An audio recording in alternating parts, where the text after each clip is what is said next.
What's going on, guys? I got a new fantasy draft challenge for you today. I'm gonna be letting the AI make every other pick, so this could be interesting because I feel like the AI doesn't, really grade the same way I do. They only care about the veterans. They're probably gonna draft a lot of young prospects with good potential. They might also draft positions I don't really want them to. For instance, a goalie, second or third rounds. I gotta give a quick shout out to Man of the Writ. This is actually his idea, and I figured it'd be a lot of fun to try. Now, for the team here, guys, we'll do a quick wheel spin and see who we get. I think last time we used the Red Wings. This time we got the Calgary Flames. All right, so Calgary could probably benefit from a fancy draft. Actually, sorry, I thought landing on Calgary. Actually landed on the Buffalo Sabres. Take back what I said, Flames fans. We'll see what we can do here with Buffalo. And on next, you guys will see where you pick. As always, just gonna close my eyes, click randomize a bunch of times. And we're getting 8th overall. Okay, that's actually a pretty solid pick. I'm trying to think, should we make the first pick? Should the AI? I feel like the top pick, honestly, is probably going to be pretty similar, whether it's me or the AI. So I'll make it. That actually might end up, making it tougher. You got Ranton there at 7, Pastrnak 6. This is EA's latest roster I'm using. McDavid going 4. What? If McDavid's going 4 in your roster, there might be an issue. Quinn Hughes 1. Austin Matthews 2. So, Carolina, Vegas clearly prioritizing defensemen, but then Matthews over McDavid, they're all 2 overall below him. I don't understand that. Especially Matthews, doesn't have a better contract. It's actually more money. McCart and Hughes are cheaper, but wow. McDavid November 4 in a fancy draft. That is insane to me seeing that.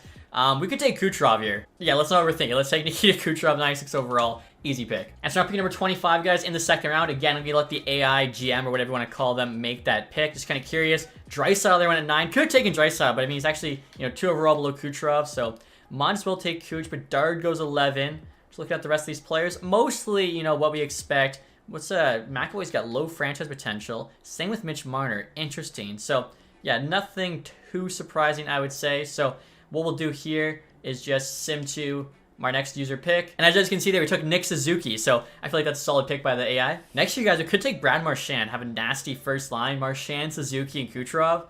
Might be the way to go. We could also take Mark Stone, but Kucherov plays the right side, so it'd be perfect the other way. Could also take Ovechkin.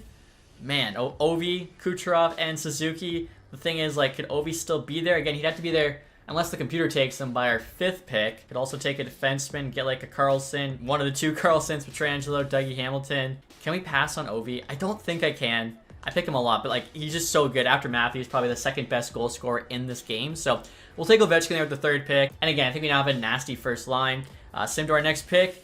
Computer takes Simon Demets. That's the thing I was worried about. Actually, you know what? He's 80 plus. I thought for a second he was still low 70s. No, he's at least a 78, 79. We're getting a guy there who's got more potential than rating.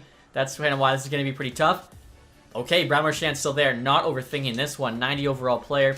Thank you very much. We only have Nemets on D. We'll see here what the AI does in pick 6. And they took Dylan Strome. All right, interesting. So we definitely need defense. Chris Letang, a little bit younger there than Brent Burns. Probably makes sense to take. And especially, yeah, if we're going to start taking younger guys, let's just take Chris Letang. Pick 8 here, guys. And we get Samuel Montembeault. Yeah, so they took a goalie a bit sooner than I'd want to. It sucks. I don't think there's a way for me to show that, player profile or whatever, unfortunately. Just have to read the name. Burns is still there. Our defense, I gotta make sure our defense is good. Let's just take Brent Burns. We're not gonna overthink it. I'm the one taking the veterans. I know people say I do that all the time, but the AI will be the one taking the prospects. After Brent Burns, Liam Ogren. I think he's in the 60s. So maybe I gotta actually start taking some younger players. That way the AI doesn't worry so much about prospects. Marchman's 28. Pierre-Luc Dubois is down to an 83 now in the latest roster. I didn't realize that. Making $8.5 million. He might be there for a while. He's got some potential. He's a guy we could take for that reason. You also got Jonathan Durant up to an 83. Dubois will probably be there for a while. We do need D. I kind of like Ryan McDonough. 90 D awareness and stick check. Just looks to be a really solid all-around defenseman. Jeff Petrie, though, same age, less money, but his defensive awareness there isn't as good. So yeah, let's take Ryan McDonough. Ham, Letang, Burns, and Mets as our top 4 is not terrible. We'll sim the 12th pick here.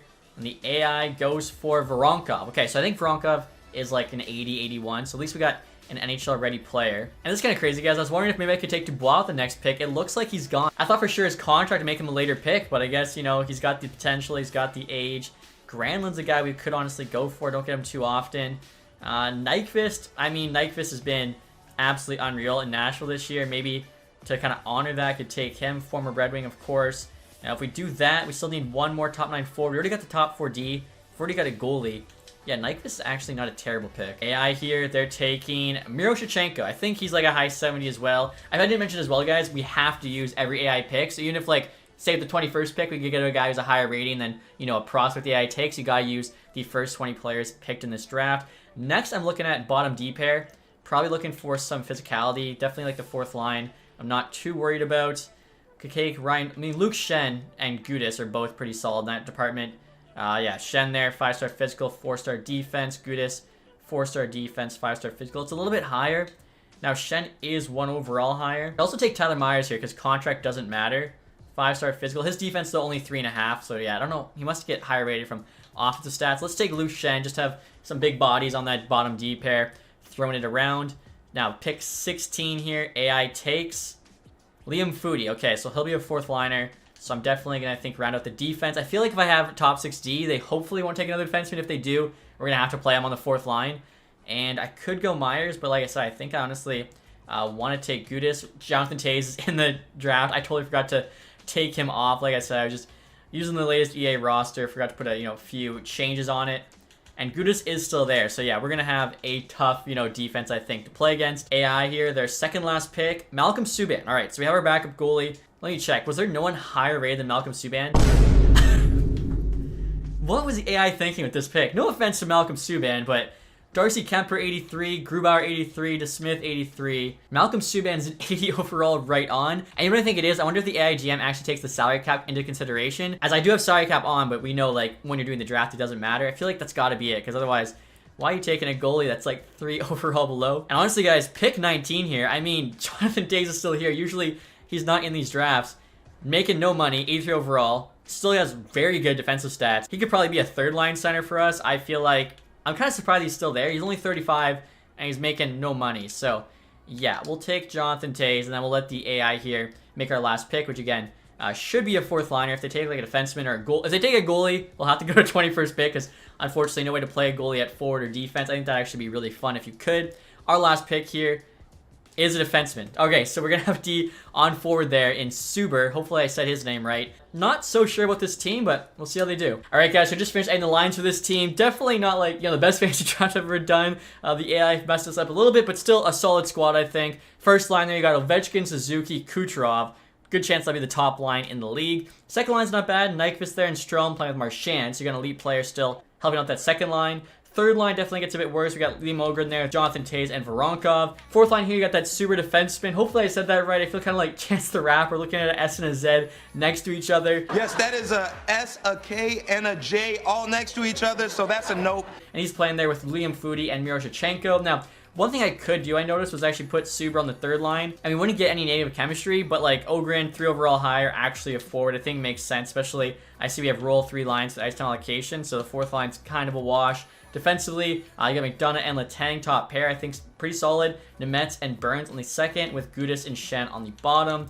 Goaltending here, definitely a bit of a weak spot. Montembeault here is only 83. They took him in the 8th round. I still can't believe that. I think I showed you guys, like Darcy Kemper, Grubauer, somebody else, all 83 overall were available with the last pick. Behind him as well, Malcolm Subban, 80. And again, they could have taken a high rated goalie, but I think they did, take the ones they did based on cap situation. Power play wise, I think the power play, that might be one of the best power plays in the league. Like, Burns an awesome offensive defenseman. The rest of the guys, just our first line plus Marchand. They get a +5, of course. Second unit, not too bad either. A lot of 85s.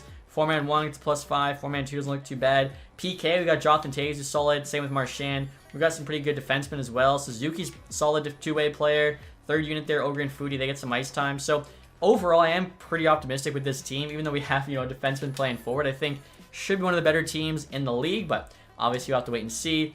So far, guys, we are 5-1 in the preseason. Ovechkin there has 9 points in 6 games. So before we do get started with the sim, I will show you our ratings. As you can see here, we've got 93 offense, 92 defense, and 82 goaltending. We got Kucherov wearing the C. So hopefully the team plays well. Before we get started simming here, let me know in the comment section how you think this team's going to do, and we'll see how your prediction did. Also, guys, before I forget, if you could, leave a thumbs up on this video. It really helps me out. All right, guys, so seeing past the trade deadline right now, Winnipeg gave up a haul here for Adam Pelech and Tony DeAngelo. 2 firsts, a second, and Stenberg. As you guys can see, I think we're currently in a wildcard spot. We're right around 1. We got 71 points. 72 is a wildcard spot, so it's going to be close. All right, guys, so we just finished into the regular season. We got a record there, 45, 31, and 6. Got third place in the division. We actually had a 3-way tie with the Lightning and the Red Wings. So finishing third, we'll play the Lightning in the first round, which is kind of funny. Kucherov playing his old team. Speaking of Kucherov, 112 points. He popped off for us. Kind of crazy though, like nowhere near his real life total. Should mention too, I did have the Simonton scoring to high, and still can only get 112. Like it'd be tough to really get into like the 130s, 140s. Ovechkin also had a huge year, 103 points there, 56 goals. Marchand 85, Suzuki 76, Nyquist 61 is not bad, Strong 56. The second line was all minus players. So, like, could put Marchand on the first line instead of Ovi, but Ovi did really well there, so probably just leave it. Taves 56, third line, Letang, high-scoring D-man there with 54. So, yeah, overall, I feel like that was pretty solid. I also see the fourth line had a pretty bad plus-minus, but they're not on the ice too often. Goaltending, Montembeault below 900. Okay. Subban actually above, but backups usually do. So, yeah, the goaltending situation wasn't great. We'll see. I mean, maybe he can play well for us in the playoffs. Now, the entire league here, guys. Connor Bedard. Are you kidding me? As the rookie, gets the Art Ross Trophy, 122, 60 goals as well. He beat McKinnon out there by 1, and then Kucherov actually finished third. So goals, I'm guessing, yeah, is Bedard. He gets the Art Ross, Maurice Richard, and the Calder in his first season. That would be absolutely incredible. Defensive scoring here, Cale Makar, 99. One shy there of 100. And I mean, obviously, you don't even have to really show, but Bedard, 122. He's going to lead all the rookies. Forgot to check goalies. Mrazek, 45 wins. Interesting. Save percentage, though, goes to Markstrom. Then goals against is also Markstrom. Probably should win the Vezina. He only had a few less wins than Mrazek. And look at the entire league here, guys. We actually got 5th place. 96 points. That just shows so many teams that are like in the mid-90s. Most goals for in the league as well, 309. I bet you, do we have one of the worst goals against? Definitely one of the best. We're actually like the 12th best. We're the top third of goals against. I honestly didn't expect that. I saw a lot of like 8-7 wins we had, stuff like that. But maybe just, a few that just caught my eye. So, like I said, guys, in the first round, I got the Tampa Bay Lightning. All right, so the first line there, you got Kyle Connor, Quinton Byfield, Buchnevich, not bad.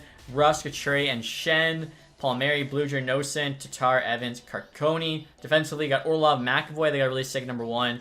Clifton, McCabe, Mintyukov, Labushkin.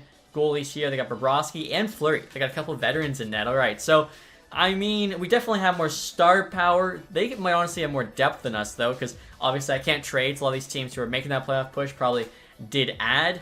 We'll see what happens here. First 2 games are in Tampa Bay. 2-1 loss and a 6-0 loss.